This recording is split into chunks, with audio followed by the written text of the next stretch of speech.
नमस्कार दोस्तों, ये वीडियो आप सभी स्टूडेंट के लिए बहुत ही स्पेशल होने वाला है। स्पेशली उन लड़कों के लिए जो अभी लोको पायलट की तैयारी कर रहे हैं। आपको तो पता ही होगा कि आरआरबी के द्वारा एएलपी की वैकेंसीज दे दी गई है और उसका ऑनलाइन की प्रक्रिया भी शुरू कर दिया गया है। ऑब्वियसली आप में से बहुत सारे लोग ऑनलाइन कर भी दिए होंगे और तैयारी में लग गए होंगे। दोस्तों, कुछ वीडियोस देखने के बाद अचानक से मुझे 2-4 गलतियां याद आ गई कि कैसे मैंने 2018 के एएलपी टेक्नीशियन की वैकेंसीज में लोको पायलट के पोस्ट को खोया और मेरा जो लोको पायलट बनने का सपना था चूर चूर हो गया। दोस्तों, बात पिछली वैकेंसीज आने से 6 महीना पहले की है।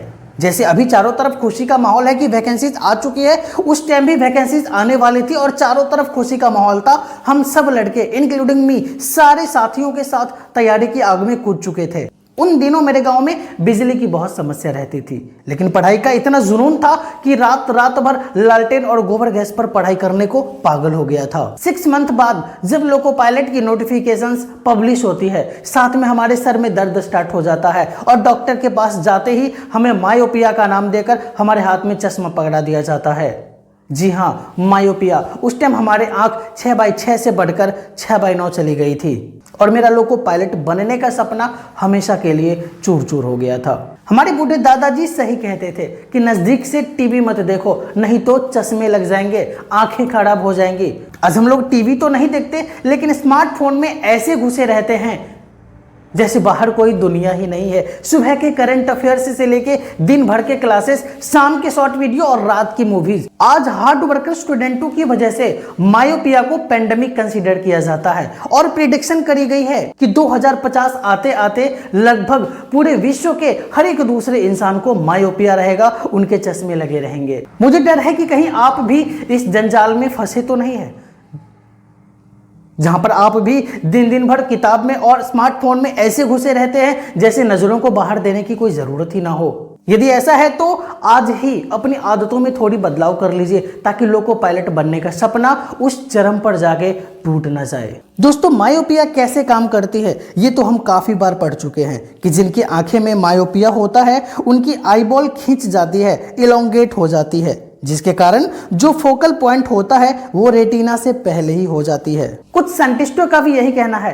कि जितना टाइम हम स्पेंड करेंगे पास की चीजों को देखने में, पास की बुक्स को पढ़ने में, मोबाइल और लैपटॉप चलाने में, उतना ही हमारे आंखों पर स्ट्रेस बढ़ेगी, उतनी ही देर तक हमारी आईबॉल स्क्यूज्ड बनकर रहेगी और जितनी देर तक हमारी आईबॉल स्क्यूज्ड बनकर रहेगी उतनी ही मुश्किल होगी उसे वापस आने में। इसलिए 2-4 रिसर्चेस हैं जिसको फॉलो कर हम अपनी डेली के आदतों में भी कुछ बदलाव करके अपनी इस मायोपिया को कम कर सकते हैं, मायोपिया के होने के केसेस को रोक सकते हैं। तो चलिए देखते हैं ये कौन कौन से केसेस हैं। पहली ये कि आप सनलाइट पे पढ़ना शुरू कीजिए। जितनी देर तक सनलाइट रहती है पूरा दिन आप पढ़ते रहेंगे तो आंखों पे उतना स्ट्रेस नहीं होता जितने की बंद कमरों में होता है। तो सनलाइट पे पढ़ना शुरू कर दीजिए, पूरा का पूरा दिन पढ़ा कीजिए सनलाइट पे। आप कोई भी जगह ऐसा चूज कर सकते हैं जहां पे सूरज का प्रॉपर लाइट आता हो, आप वहां पे खुले में पढ़िए, उससे हमारी आंखों पे स्ट्रेस बहुत कम होता है।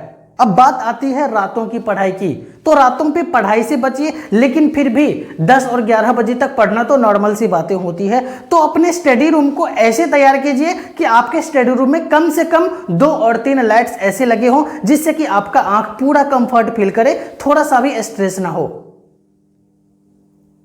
यदि आप अपने रूम में 2 और 3 लाइट्स का यूज करते हैं तो आपकी आंखों पे कम प्रेशर आएगी और आप किसी भी चीजों को, पास की या दूर की चीजों को आसानी से देख पाएंगे। तो इन चीजों को अपने रूटीन में जरूर शामिल कीजिए। और काफी रिसर्चेस के बाद यह भी पता चली है कि यदि आप लगातार किसी चीज को पढ़ते हैं नजदीक में आके या फोन को देखते हैं तो 20 मिनट के बाद हर एक 20 मिनट पे आप अपनी पलकों को दूर ले जाइए और पलक झपकाइए 2-3 बार जोर जोर से और फिर दूरों को चीजों को देखने की कोशिश कीजिए। ऐसा करने से हमारी जो आईबॉल है उसका एक्सरसाइज होता रहता है, वो या तो नजदीक में बनी रहती है और कुछ देर के बाद दूर में, तो वो फिर अपने आप को एडजस्ट करने की जो पावर है उसको खोती नहीं है, वो मेंटेन में रहती है। तो हर एक 20 मिनट के बाद आप अपनी पलक को जरूर झपकाएं।